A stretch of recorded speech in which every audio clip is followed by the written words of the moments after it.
اعوذ باللہ من الشیطان الرجیم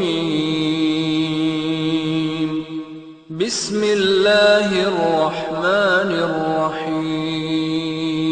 فرمایا جا رہا ہے کہ اگر کوئی دعا مانگو اور وسیلہ لے لیا کرو تو دعا زیادہ مؤثر ہوتی ہے، دعا کے اندر تاثیر زیادہ پیدا ہو جاتی ہے۔ غور سے سنیے، یا ایھا الذین آمنوا اتقوا اللہ وابتغوا الیہ الوسیلہ وجاہدوا فی سبیلہ لعلکم تفلحون۔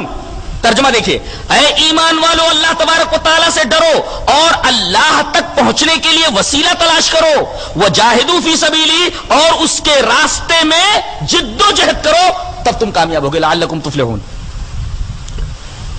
اللہ تک پہنچنے کے لیے وسیلہ تلاش کرو۔ میں نے ابھی کیا کہا؟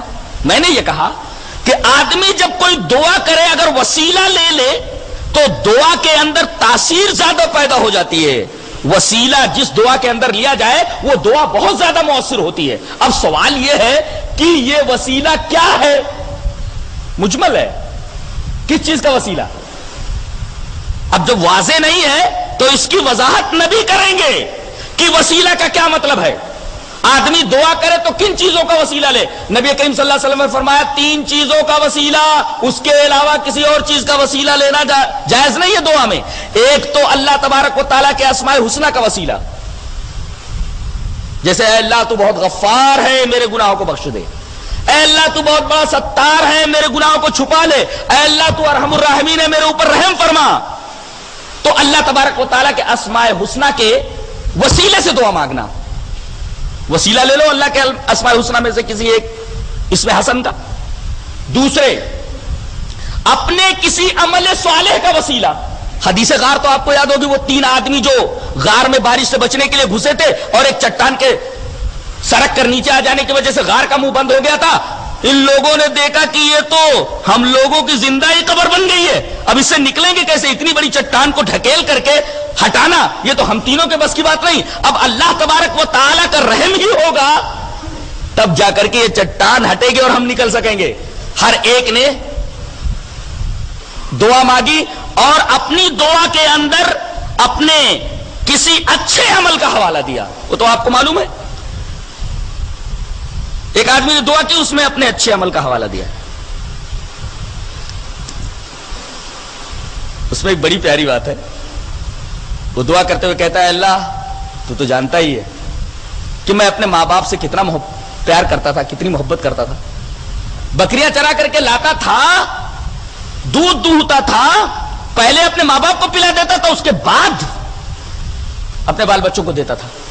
ایک دفعہ بہت دیر میں بکریاں لے کر کے آیا، میرے ماں باپ سو چکے تھے، میرے بچے بھوک سے بلک رہے تھے، میرے معبود تجھے علم ہے، لیکن میرے ماں باپ سو چکے تھے، جگاؤں تو کہیں نیند میں خلل نہ ہو۔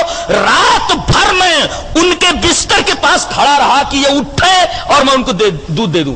جب تک وہ لوگ جاگے نہیں اور دودھ نہیں دے دیا، میرے بچے بلکتے رہے، میں نے ان کو دودھ نہیں دیا۔ اے اللہ میرا یہ عمل اگر خالص تیرے لیے تھا تو چٹان کو ہٹا دیا۔ اللہ تبارک تعالیٰ نے چٹان کھسکا دی۔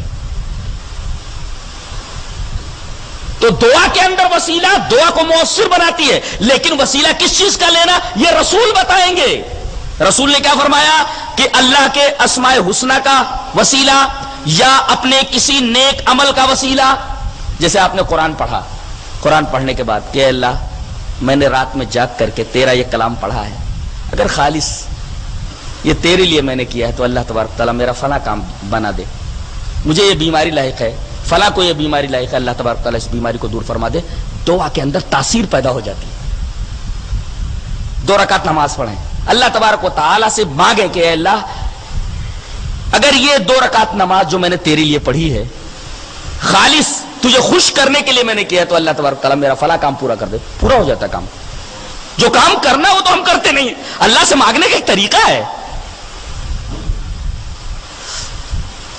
سچ یہ ہے وہ انداز طلب ہم میں نہیں ہے، سچ یہ ہے وہ انداز طلب ہم میں نہیں ہے۔ مانگو تو صحیح، اب بھی دعاؤں میں اثر ہے، مانگنے کا سلیقہ ہمارے پاس نہیں۔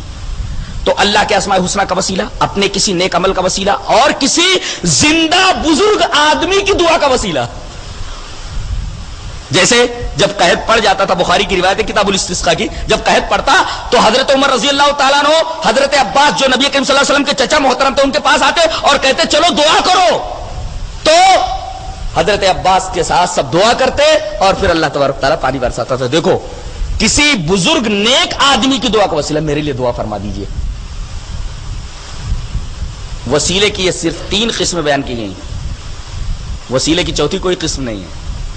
مرے ہوئے بزرگوں کا وسیلہ، یہ جو ہم لوگ وسیلے لے رہے ہیں یہ سارے کے سارے ناجائز وسیلے ہیں، ان کا کوئی ثبوت قرآن اور حدیث میں نہیں ہے۔ وسیلے 3 ہی قسم کے، اللہ کے اسماء الحسنی کا وسیلہ، اپنے کسی عمل صالح کا وسیلہ، اور کسی زندہ نیک آدمی کی دعا کا وسیلہ۔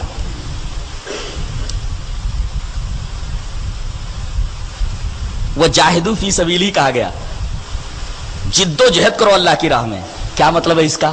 وسیلہ کے بعد جد و جہد کی بات کہی جا رہی، سیدھی سی بات ہے، جتنا زیادہ پانی کے اندر شکر ڈالو گے شربت اتنا ہی میٹھا ہوتا جائے گا، ہاں؟